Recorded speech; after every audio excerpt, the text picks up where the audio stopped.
Hey guys, Assalamu alaikum, and welcome back to Daybreak Live, where we gather every Thursday at 2-ish, sometimes different times depending on our interviewees' time zones, to talk about all things literary. And this week, we're talking about Harry Potter. All right? So, we have a beautiful, wonderful, whoops, hold on. We have a beautiful, wonderful guest this week, and she is Shabnam Mahmood. Shabnam Mahmood, here she comes. It should pop right on. Shabnam comes to us from Chicago, actually Skokie, Illinois. Go Skokie. Where's she? Oh, are you there? Assalamu alaikum. Hey, alaikum salam. How's it going? Good, alhamdulillah. Alhamdulillah. So glad to have you. So Shabnam lives in Skokie. Oh, we got it's sideways. Uh-oh. Or maybe that's just me because, you know, like half my life I'm going sideways. There we go. All right. So Shabnam joins us from Skokie, Illinois, where her house is the headquarters of Harry Potter love. I've followed Harry Potter. Shabnam has a master's in English. That's your master's, right? Yes. In writing and publishing. And writing and publishing, mashallah, mashallah. And she is the most busy volunteering person I know. She's on her library board. She's on the masjid board. She does the newsletter for the masjid. She's always chasing her tail, and I'm always chasing her. Like, how about we get together and meet about such and so? Nope, I got a library. Alhamdulillah. When we can get together. That's like this helps. Yeah, so you have your, what did you say it is? Pumpkin juice. Pumpkin juice.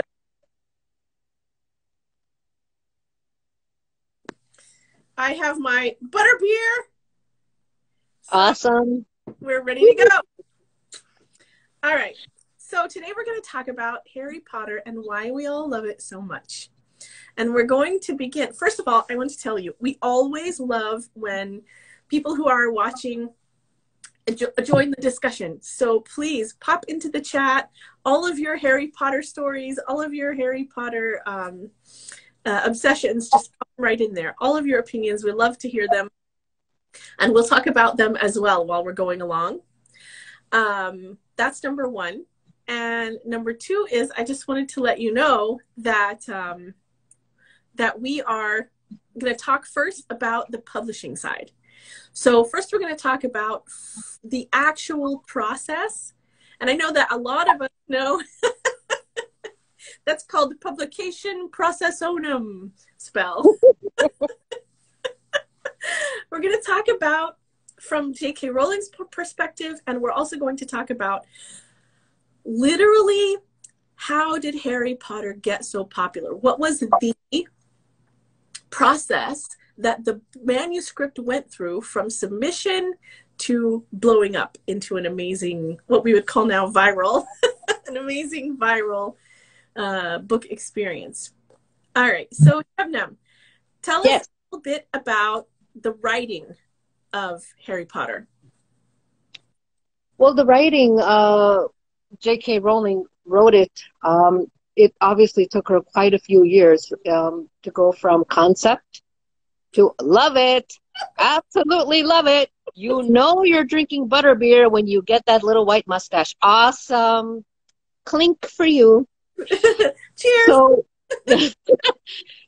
everyone by now knows the story that she was on a train to London's King's Cross when she came up with the concept, when she came up with the idea, but she was too shy to ask anyone for a pen.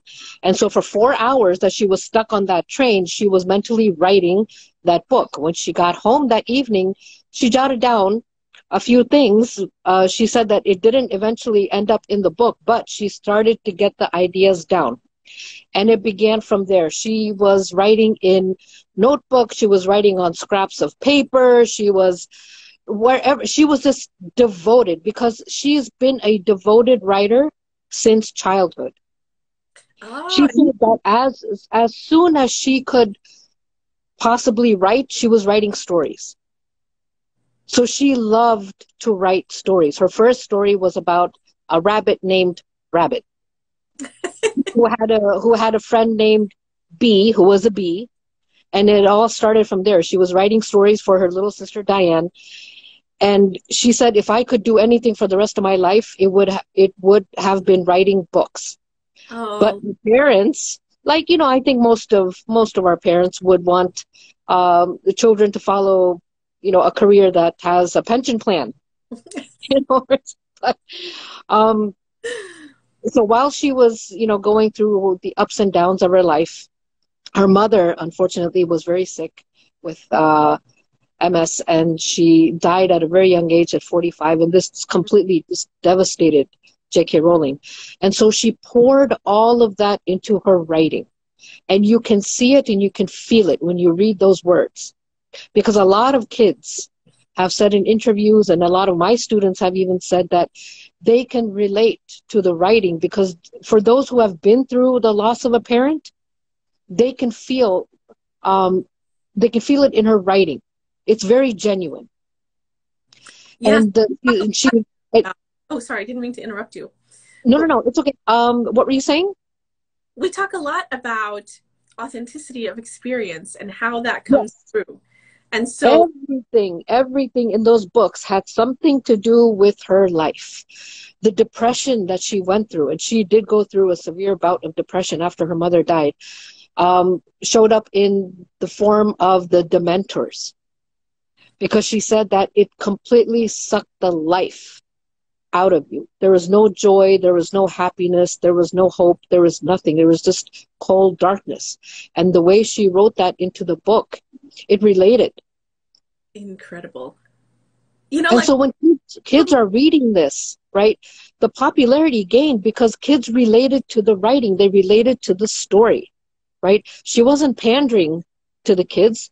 She said she wrote for herself. And that's the one thing authors sometimes might not think of doing, is writing for themselves. She said, I wrote a story I wanted to read. yeah. And that's what they say. If you want to read a story and you can't find that kind of story, write it yourself. Right, exactly. So tell us about her submission process. Well, she was rejected 12 times. Can you imagine? 12 times. And thank goodness she didn't give up, or else can you have imagined to have lost out on something like this? But she was looking through a list of agents. And J.K. Rowling is a huge fan of unusual names. She says, I collect names and I jot them down, and then I'll think about using them, you know, later in my writing. So she was looking through a list of agents, and she came across an agent named Christopher Little. And she just loved that name so much that she went with him. And he was the only agent who didn't reject her, but told her, okay, you sent me the 3 first chapters, now send me the rest of the manuscript. But it was after that she said that it took a year for her to get published. He sold it to a small up-and-coming publishing company called Bloomsbury. So I really want to stop and pause on that. Mm-hmm. She submitted the book to the publisher, or to the agent. Yes. And after the book was completed, it took the agent an entire year. Yes. To sell Harry Potter. Right. So when you are submitting, don't take those rejections personally. Right. It has nothing to do with the quality or lovability of the manuscript. There are maybe things that you can improve, but very often when you're submitting and you get rejected, it's because of external factors that have nothing to do with you. Like we always say, you could be rejected because they finished their budget for that year. Their publishing budget. You could be rejected because they already just published a similar book, or they're not looking in that genre, or whatever it is. So so take a note from J.K. Rowling and keep going, keep rolling. But you know what's interesting in this is that Bloomsbury told J.K. Rowling, you need to pick a pen name. They said, don't use Joanne Rowling. Pick a pen name. So they said, why don't you do J and then Rowling? But she didn't have a middle name. So she picked Kathleen, which was her grandmother's name. So then they said J.K. Rowling. And her very first fan mail came from a girl who addressed her as Dear Sir, because she didn't know it was a woman writing it. Oh my gosh, we need to sit. Yeah. On a lot, and with all of the progress in different areas that we've made, there are lots of areas where there really hasn't been that much progress. Yep. And of course, this was what, 30 years ago. Yep. Mm-hmm.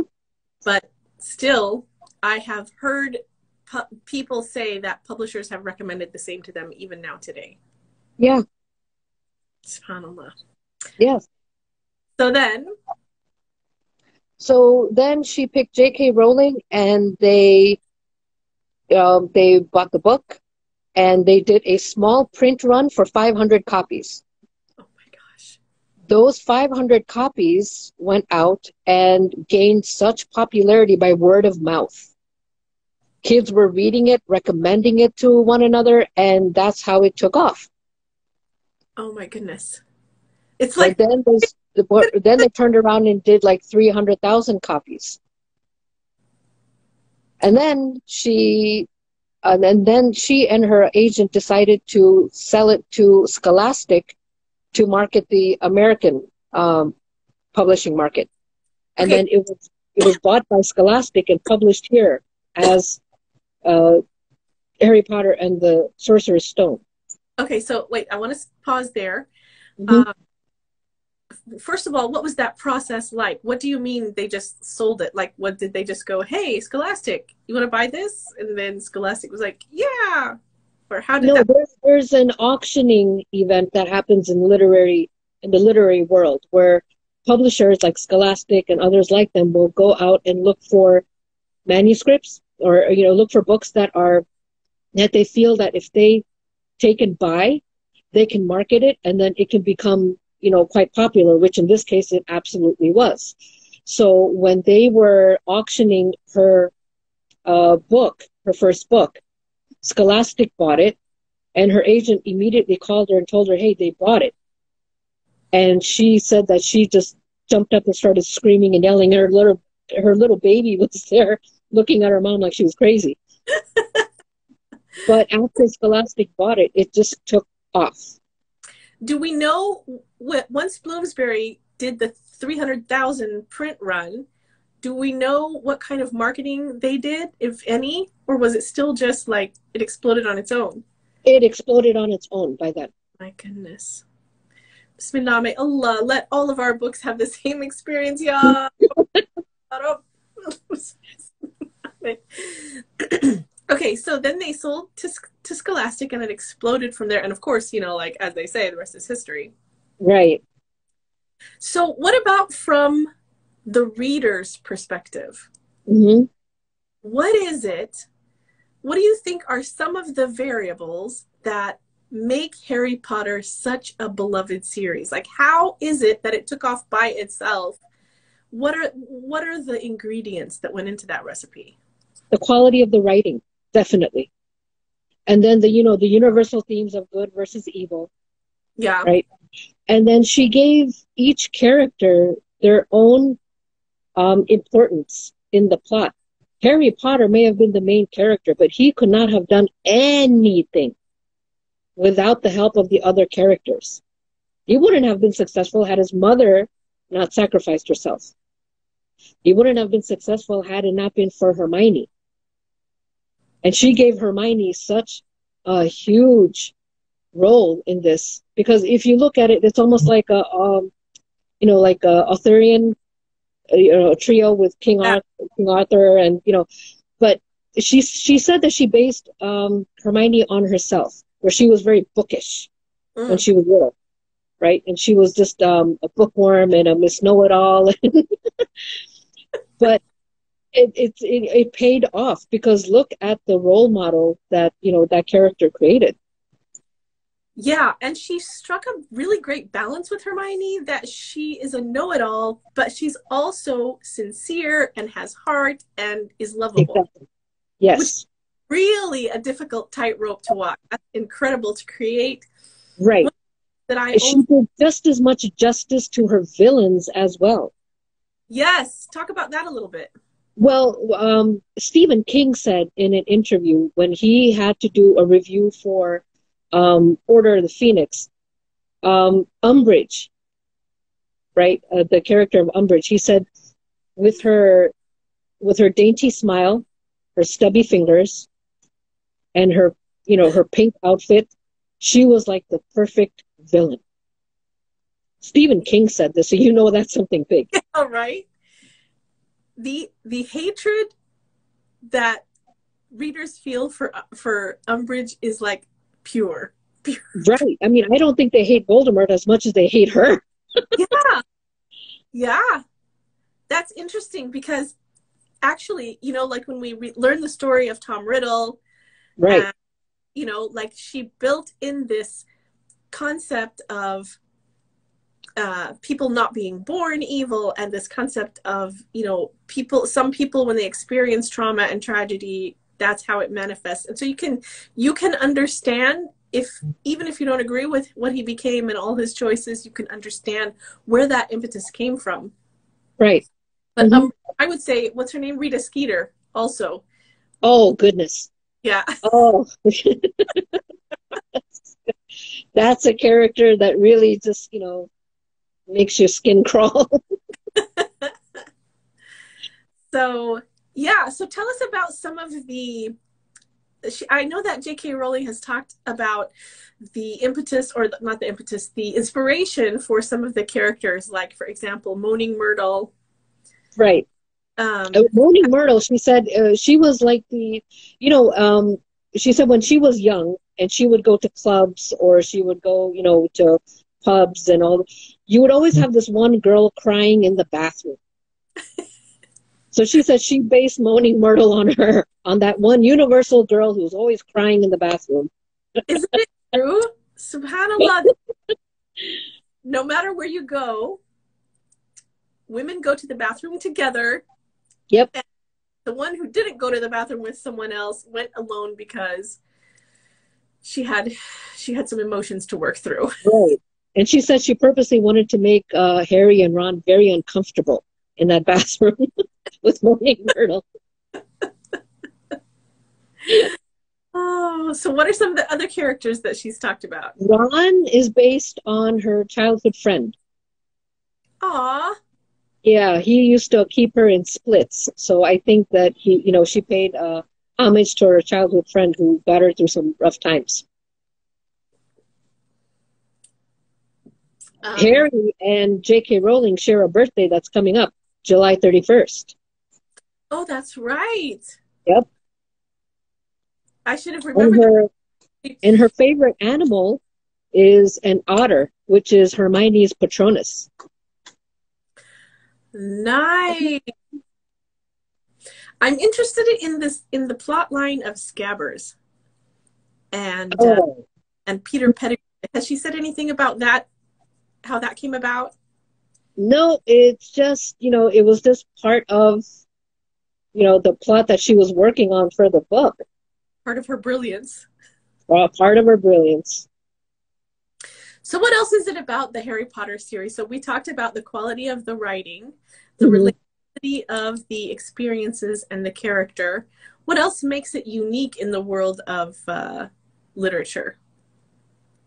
Well, this is the first time that work of literature that was meant for children actually was loved by adults just as much, if not more. Right? As one of those, I can attest. Yeah, yeah. And she just, she kept, sorry, my cat Atticus wants to get in on the conversation.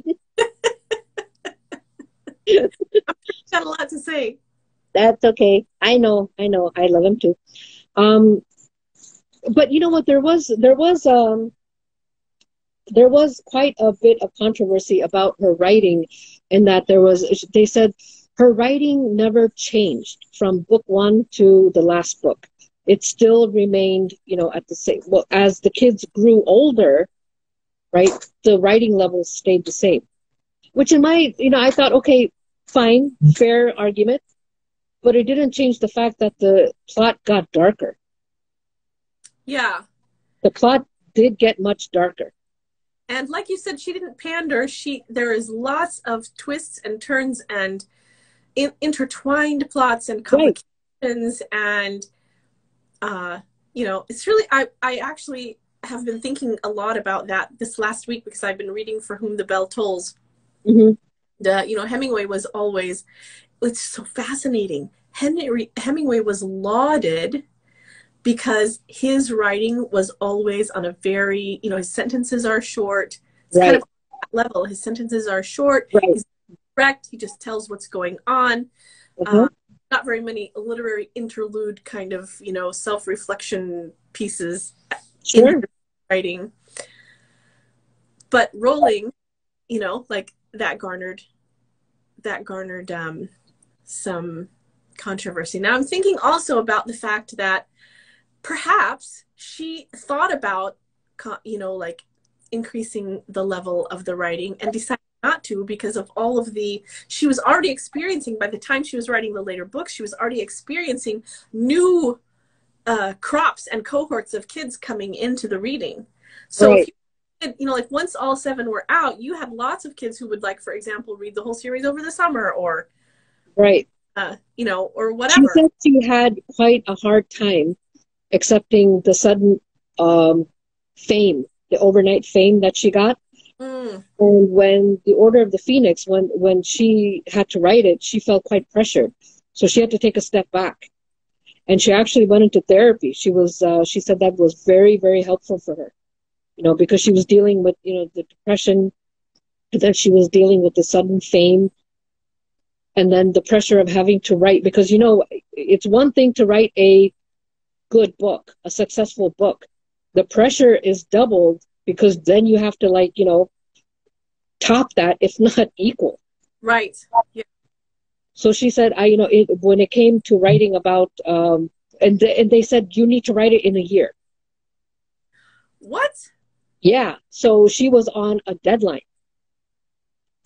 And so, but now the previous books were already written, and she had taken her time, and she had, poured in whatever she wanted to, her feelings and, everything into the book, however she wanted to write it. Now these were like, okay, now you got to produce a book a year. Yeah. So that weighed quite heavy on her. But, we can see, alhamdulillah, that her path was written by Allah subhanahu wa ta'ala, and it was meant to be. And she did it. She took out a room in one of the hotels in Edinburgh, and then she sat, and then she just wrote right through it. I heard a story about that room. Do you know what I'm talking about? Yeah. Regale us. You first. Well, what I heard is that actually read, is that when she was finished, there was a bust in the room, like a bust of, I don't know, and she signed that bust, like J.K. Rowling finished Harry Potter series, this room. Yes. And course, they auctioned off that chair that she sat on. Oh, really? I didn't know that. They auctioned off that chair. Oh my gosh. And now, of course, that hotel set for life. Because people are vying to spend $1 billion to, But she's the only author in history to have made $1 billion, with a B, as in boy, $1 billion for her writing. Yes. But she's not a billionaire anymore. Why not? No, because she does just as much charity. Bless her. Because she was on welfare as a single mother raising her daughter, and she was going to cafes writing this book. So she said it just utterly pained her whenever politicians would talk about, trying to cut resources, So she poured £1 million, into funding for single parents. And she just constantly is giving. She's constantly giving to different kinds of organizations, and charities. It's utterly amazing. MashaAllah, MashaAllah. Like I've heard some, people who are really rich did not give earlier in their careers because they say, well, I'm going to make a lot of money and then I will donate. Like, I have Right. to amass a bunch of money and then I'll start to donate. Like basically when it doesn't hurt or when it doesn't, Yeah. feel it. Mhm. But she wasn't like that. The minute she started, No, she gave away. no, she couldn't give it away fast enough, actually. She set up, a corporation in which, she created an organization called Lumus. And so she gives, through that. She created a organization to support, MS in memory of her mother. So MashaAllah. she's all over the world. She's visiting, orphanages, and she's doing so much. Yeah. So what about you? What's your favorite book? What's your favorite part? What's your favorite character? All the good stuff. Oh no, that's like asking, what's your favorite child? Um, I love all of the books. I really do. I love all. I can't decide which one because I love all of them. I mean, even the ones that are like 700 pages, because you can't get enough of it. Favorite character? I would have to say, I love Hermione because she's highly intelligent. Yeah. And she needs to learn to balance that intelligence with emotion. To grow emotionally and socially, And because she's socially so awkward. and she does grow into a more balanced person as the series goes on. Yeah. Yeah. And let's see, favorite part. I actually love the Goblet of Fire, Mm. because I think for me it was the first time going outside of Hogwarts and seeing the magical world outside, Oh yeah. seeing different magical communities. You see the different sporting teams. I just thought, wow, this is really neat. Yeah. And Yeah. she Yeah. just didn't create one world in Hogwarts and left it at that. No, she went above and beyond. Yeah. That's another thing. Is that why her writing is so popular? Is because she created this world. She created this world which is so rich. It's so detailed, right? And when we talk about setting, plot is one thing, setting is another. Yes. And she uses setting in such creative ways to reveal character and help the characters grow. Like they Right. interact with the setting. Like that's such a part of great writing. Just look at the way the students come to Hogwarts each year. It's a different path. It's Yeah. a different way to get to Hogwarts each year. Yeah. Incredible. Just like, like I've read about her outlines and her boards, like she had her whole wall was filled with, looked like, I saw a picture once and it looked like when you watch a detective show and they have a murder board. Yeah, exactly. Yeah. It looked like that. With Yeah, all her notes and everything are online. You can see how she plotted everything. It's insane. incredible, incredible. And of course she minored in classics. So, like even as I was reading Harry Potter to my kids when they were young, like Yeah, getting the Latin references or the Latin bases of the spells. And the kids right. didn't do that yet. But then when kids grow up, then they look back on it and they say, oh yeah, that was Latin. Like it was based in something. It wasn't just gobbledygook. It was because of her that she brought Latin back into popularity. Yeah. It's not just a dead language anymore. People are wanting to learn Latin because, oh, hey, Expelliarmus, or Lumos, or oh, hey, that makes sense now. Okay, this and this. Yep. And also she drew from other pieces of literature and other, you know, like you can tell that she's well read and she's well rounded is as far as Right. her literary background. Right. Right. Yeah. But yeah, there are similarities, you know, with Tolkien, you know, and his works, and but you know, she took whatever universal elements there were that everyone uses and kind of made it her own in her own world. Yeah, for a new generation of people who Yeah. probably, you know, who at least when they read Harry Potter hadn't probably read those other things yet. Right. Exactly. Yeah, yeah, wonderful. All right, so I'm going to do two things right now. The first one is stop the presses. You need to get a refill. Juice. I'm gonna do stop the presses, which is our segment of the show where we always ask the guest 3 questions that have nothing to do with the topic. Okay. Know you. And Here then we go. while we're doing that, I'm going to ask everybody who's watching, put in your opinions. We want to know who's your favorite character, which is your favorite book, what things that have you learned about Harry Potter or the writing of Harry Potter or the history of Harry Potter or the inspiration for Harry Potter that the rest of us could benefit from knowing. So pop them in there. All right, Shabnam, are you ready? Ready, ready.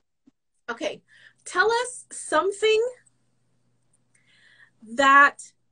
a time that you ran into a huge obstacle and were able to either overcome it or work around it or change course. 6th grade gym class, I had to do, I had to climb a rope all the way up to the ceiling. And, you know, my mom used to always braid my hair into 2 braids, and my teacher always used to tie them into knots together. Yeah. So the hard thing was trying to run away from this teacher who would try to knot my hair, my braids, and trying to climb up this rope all the way up to the ceiling. So I did it with a bunch of scratches and bruises and stuff. You know, I did it because I didn't want to feel embarrassed in front of the class. So you made it to the top. I made it to the top.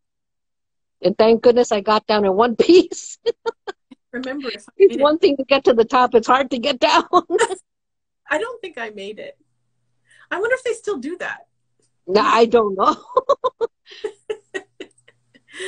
All right. The next one is you're sitting down on Friday evening, remote in hand, popcorn in lap. TV series or movie? TV series, British Mysteries. Oh, British Mysteries. Oh, tell me your favorites. Tell me your favorites. Endeavor. Okay. Endeavor. I don't know that. To turn on to it. Yeah, so it's it's kind of like the prequel to it's a prequel to another series. Yeah. Written by Colin Dexter. It had the British actor John Shaw in there. But this one, oh my God, it's I mean, this one, and then George Gently. That's another, you know, DCI mystery series. Yeah. You give me any British mystery, and I'm good. Nice. Okay's Davy. Am I saying it right? I hope I'm saying it right. Oaks Davy or Okay's Davy says, great stream. Sirius Black is one I love. Yes, me too. I love Sirius Black. I love how patient he is. Like he's there the whole time and he's watching over Harry and he's involved in these different ways that are peripheral, but loves him enough not to endanger him by, you know, like revealing himself. That's so incredible. There's all kinds of sacrifices people make in Harry Potter 1. See, that's what I'm saying, that he couldn't have done what he did without the help of other characters. Yep. Okay, so your last question is, tell us about a time when you had a magical or disturbing dream?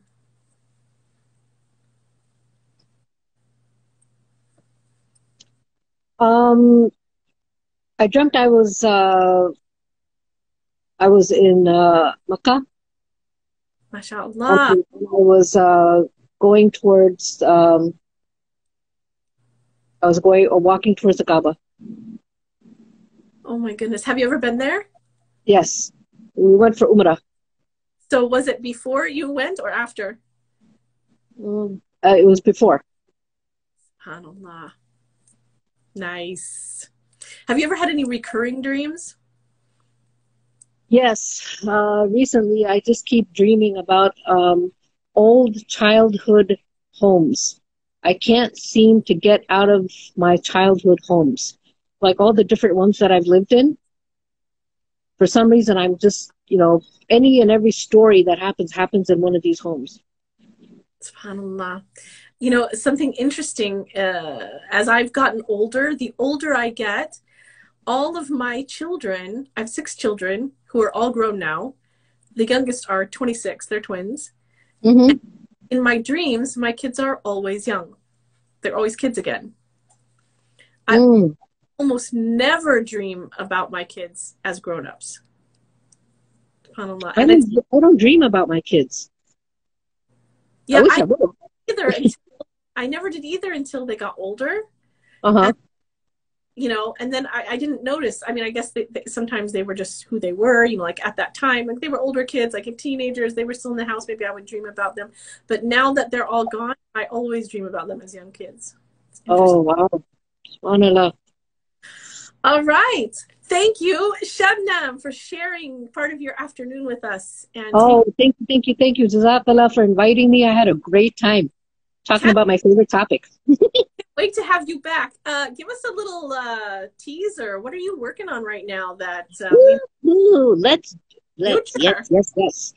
Well, Rabata is full of gems, and I'm talking about all of the fabulous ladies who volunteer their time for Rabata. And what I am doing is I'm accumulating all of the recipes that these ladies are willing to share into a Rabata cookbook.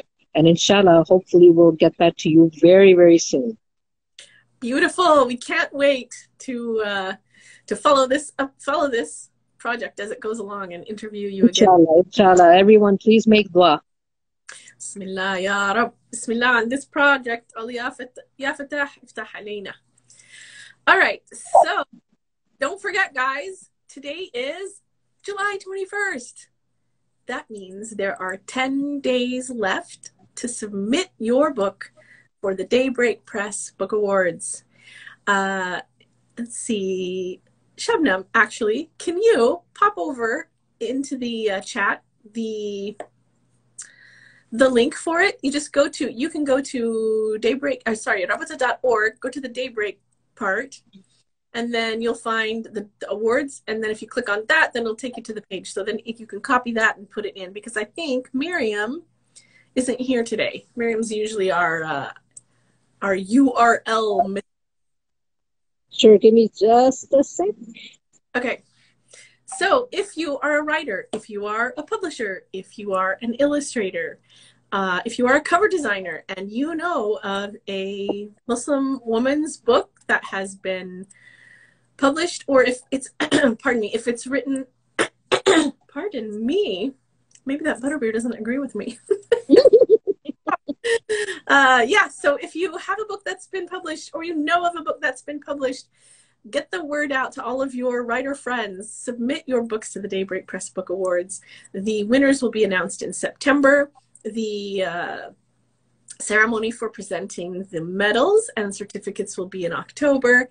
And then in January, we'll open up again for next year. But right now, scoot as fast as you can over to rabata.org to submit your book for this year's Daybreak Press Book Awards. We've been interviewing some of the Daybreak Press Book Award winners from the past here on Daybreak Live, and it's amazing how they have been boosted in different ways. Some of them found that winning the award actually increased their sales or their ability to sell their books.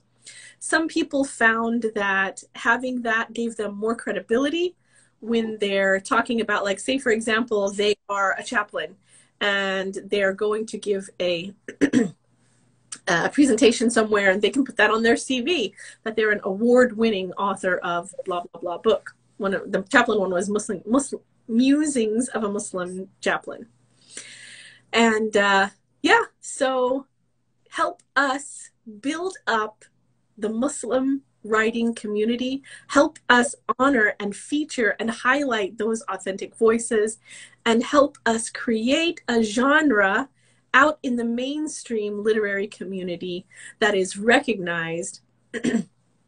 Muslim fiction and Muslim authors. Help us put ourselves on the map by submitting your book. All right. Did you find that? Did you find the link?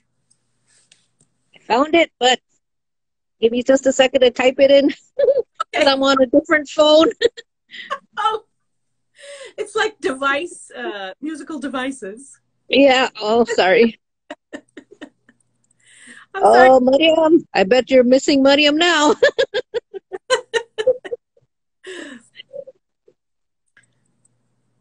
I'm trying to type as fast as I can. Okay. All right. So in the meantime, let me tell you about the categories. So we have categories in the Daybreak Press Book Awards, anywhere from Muslim fiction to general fiction to children's to poetry to cookbooks to academic works.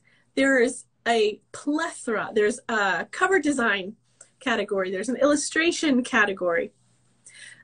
So yeah, go take a look at the categories. You may find that you would like to submit your book in more than one category, or you may find one category and go, yes, this is the perfect category for my book. I'm going to submit under this category.